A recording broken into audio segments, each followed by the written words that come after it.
Hi friends, Ayyanar துணையில் நாளைக்கு என்ன நடக்க போகுதுன்னு பார்க்கலாம். வாங்க வீடியோக்குள்ளே போகலாம். நம்ம சேனல் இப்போ தான் ஃபஸ்ட் டைம் பார்க்குறவங்க சப்ஸ்கிரைப் பண்ணிக்கோங்க. நிலா நான் தனியாகவே போய் சர்டிஃபிகேட்டுக்கெல்லாம் அப்ளை பண்ணிட்டு வந்துடுறேன், நீங்கள் யாரும் வர வேண்டாம், அதெல்லாம் சேஃபாக போயிட்டு வந்துடுறேன் அப்படின்னு சொல்லிட்டு தனியாக கிளம்பி போகிறாங்க. அந்த ஊர் எல்லை தாண்டறதுக்குள்ளே சோழனோட அப்பா காரை குறுக்காட்டுறாரு.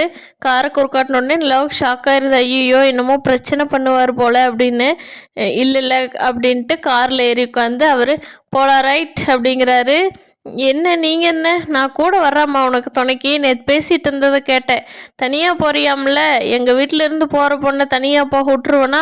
நான் துணைக்கு வர்றேன், நீ எங்கே நிற்க சொல்கிறியோ அங்கே வெயிட் பண்ணுறேன், உன்னோட வேலையெல்லாம் முடிச்சுட்டு வா, திரும்பி வந்துக்கலாம் அப்படிங்கிறாரு. சரின்ட்டு நிலாவும் போகிறாங்க. போய் காலேஜில் நான் என்னோட சர்டிஃபிகேட் எல்லாம் தொலைச்சிட்டேன், அதை ரீஅப்ளை பண்ணணும் அப்படின்னு சொல்லி கேட்குறாங்க.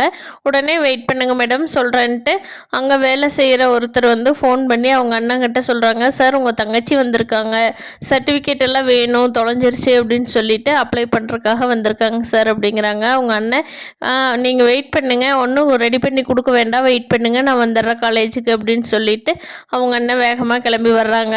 காலேஜில் நிலாவை பார்த்தோன்னே அவருக்கு பயங்கர கோபம் வந்துடுது. நிலாவுக்கு ஷாக் ஆயிடுது, எப்படி அண்ணன் இங்கே வந்தாங்க அப்படின்னு. அப்போ அவங்க அண்ணன் வேகமாக நிலாகிட்டே, ஏய் நீ தான் நம்ம வீடு வேண்டாம், நாங்கள் யாருமே வேண்டான்ட்டு போனியல்லடி, அப்புறம் எதுக்கு எங்கள் வீட்டில் படிக்க வச்ச சர்டிஃபிகேட் மட்டும் உனக்கு வேணும்? ஏன் அது இல்லாமல் முன்னால் எதுவும் வாழ முடியாதோ?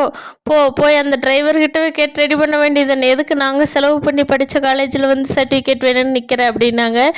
இங்கே பார், உன்னைக்கு எப்படி செலவு பண்ணாங்களோ அதே மாதிரி தான் எனக்கும் பண்ணியிருக்காங்க, அது நான் வாங்கிறதுக்கு எனக்கு உரிமை இருக்குது அப்படின்னு சொல்லி நிலா அவங்க அண்ணங்கிட்ட சண்டை கட்டுறாங்க. அவளுக்கு மரியாதையாக சர்டிஃபிகேட்டெல்லாம் வாங்க முடியாது, இந்த இடத்த விட்டு காலி பண்ணு அப்படின்னு அவங்க அண்ணன் மிரட்டுறாங்க. நிலா, உன்னால் முடிஞ்சதை பார்த்துக்கோடா, நீ மட்டும் அப்பா கொடுத்த எல்லாமே அனுபவிக்கிற, எனக்கு சர்டிஃபிகேட் வாங்குற கூட உரிமை இல்லையா?